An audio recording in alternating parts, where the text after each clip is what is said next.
By, for me, the age of intelligent machines makes it more and more necessary for us to conduct a radical defense of the human being.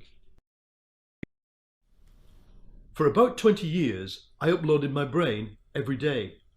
Not for real, of course, but for about 20 years, I was a TV journalist appearing live, and the camera at first was recording me on tape, but later it was digital, and the digital recordings got more and more heavy in terms of pixels and resolution. And so in the future, it will be possible for somebody to compute whether or not what I was saying was real and what my emotions were, because we can already recognize faces, recognize emotional expressions in faces using big data and artificial intelligence.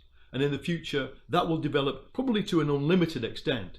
And so what I was really doing was betraying things that I didn't know to a future person or a future machine that will know them and know me better than I know me. Now, science fiction writers began to describe uploading the brain 50 years ago, but it was only when we discovered networks and network interactivity that the next step came along, and we imagined cyberspace, where not one brain, but 2 brains, 20 brains, the brains of everybody on Earth, the brains of people who are not yet born, could be uploaded or simulated in cyberspace. And the obvious problem that raises should be, where is the realm of human freedom? Because to have free will, choice and agency today, I have to know that if I take an action, there will be a predictable or vaguely predictable result.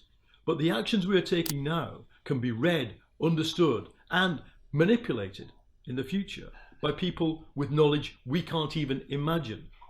I think there's only one thing that can maintain parity in terms of freedom between me now and the future me that will be stored on numerous digital locations. And that is if a common standard of who I am as a human being is applied to both the living me and the future recorded me. And that means we need to work towards a common, pervasive and sustainable